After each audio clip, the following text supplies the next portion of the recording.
Saya Jeremia Tagalong, mahasiswa farmasi Universitas Sumatera Utara. Saya selalu membeli botol minum kemasan, lantaran untuk memenuhi kadar air dalam tubuh saya selama perkuliahan dan juga dalam kos. Sulit bagi saya untuk menemukan toko yang menjual galon air, apalagi saya mahasiswa baru, belum terlalu kenal dengan lingkungan sekitar.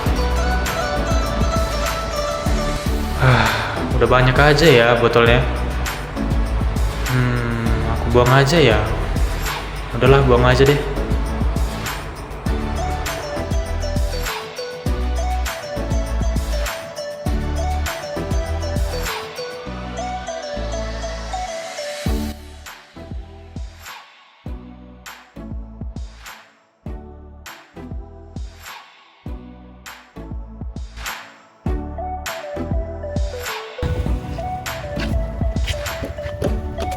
Siapa itu? Woi, ngapain dibuang?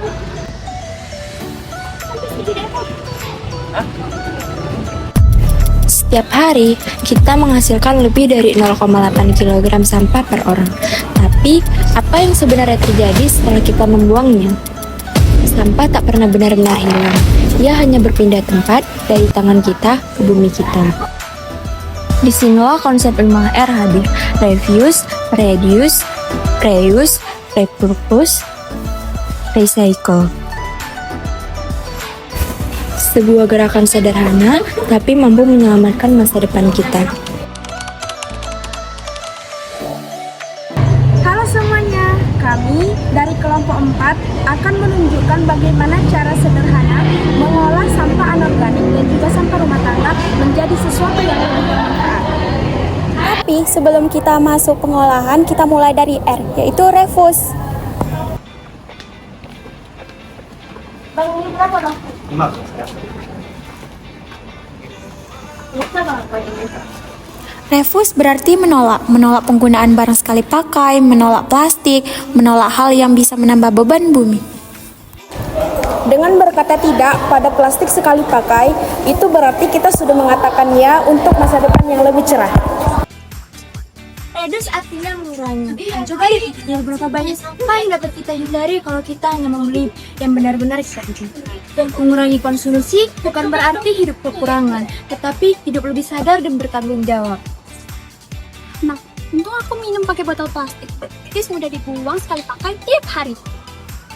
Wah, tidak terasa aku bersama tumbler diri 1 tahun lagi sampai ulang-ulang walau harus cuci sih.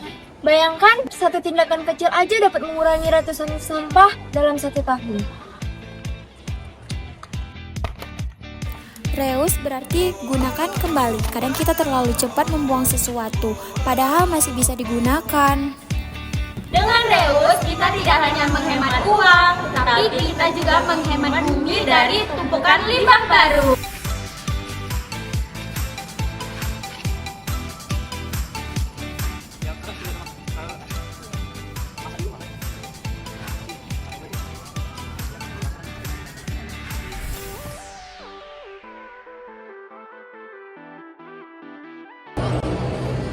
Repurpose berarti memberi fungsi baru untuk benda lama. Ini mirip seperti reuse, tapi levelnya lebih kreatif. Kita hanya perlu mengubah langkahnya. Kreativitas adalah kunci. Barang yang kita anggap sampah bisa jadi karya kalau kita mau berimajinasi. Kali ini kami memberitahukan salah satu solusi yang unik yang dapat kita gunakan, yaitu EcoBrick. EcoBrick adalah botol plastik yang diisi padat dengan limbah plastik non-organik, bersih dan juga kering. Seperti bungkus makanan, kantong kresek, ataupun sedotan, sampai menjadi batu bata plastik padat yang bisa kita gunakan kembali untuk berbagai keperluan, seperti menjadi kursi, kemudian juga jadi meja, bahkan bahan dasar untuk bangunan. Untuk proyek kali ini, kita akan menggunakannya menjadi sebuah pot bunga. Berikut langkah-langkah yang akan kita buat. Yang pertama, pastinya kita akan mengumpulkan plastik-plastik bersih ataupun yang kering ataupun berbagai sampah-sampah non-organik. Tapi sampah-sampah tersebut sudah kita gunting-gunting terlebih dahulu menjadi bagian-bagian yang lebih kecil. Kemudian kita akan masukkan ke dalam botol plastik serta kita padatkan dengan tongkat kayu ataupun tongkat-tongkat apapun yang lain yang dapat kita gunakan untuk memadatkan sampah di dalam botol tersebut. Langkah yang ketiga, pastikan padat dan keras saat ditekan, lalu tutup botolnya. Langkah yang keempat, kemudian kita dapat kreasikan sesuka hati kita. Jadi, karena dalam video ini kita akan membuat sebagai pot, kita akan membentuknya ini sebagai sebuah spot bunga. Langkah yang kelima, selanjutnya kita akan menyiapkan kawat, dan kita akan melilitkan kawat tersebut sesuai dengan ada yang dalam video tersebut.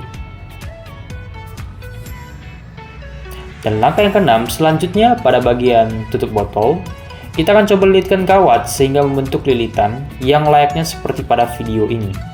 Demikian dalam pembuatan pot melalui EcoBrick. Jikalau sudah, kita akan menaruh yang namanya itu dia plastik sebagai alas dalam pot tersebut nantinya, yang akan kita taruh tanaman dan juga tanah-tanah serta pupuk yang telah kita sediakan nantinya. Jikalau sudah selesai, jangan lupa untuk melubangi pada bagian bawah dari pot tersebut, sehingga kiranya rembesan air pada saat kita menyirami tanaman tersebut dapat dikeluarkan dan tidak menumpuk pada bagian dalam pot. Setelah selesai, pot dapat digunakan.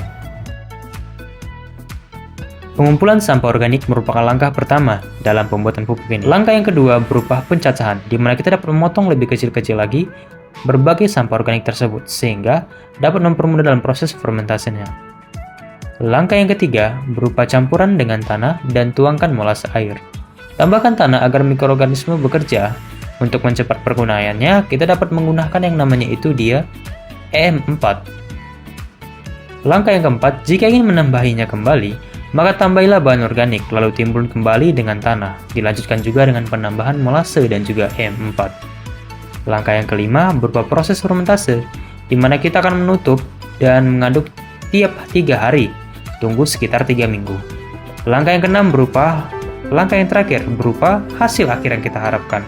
Jadilah pupuk alami yang menyuburkan tanah tanpa bahan kimia. Dari sisa sampah organik lainnya, kita bisa membuat pupuk gratis untuk tanaman, hemat bermanfaat, dan ramah lingkungan. Dengan pot yang telah kita buat serta pupuk yang telah kita buat, kini saatnya kita untuk menanam.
Dengan reuse, reduce, repurpose, dan recycle, kita belajar bahwa perubahan besar dimulai dari langkah kecil dari rumah kita.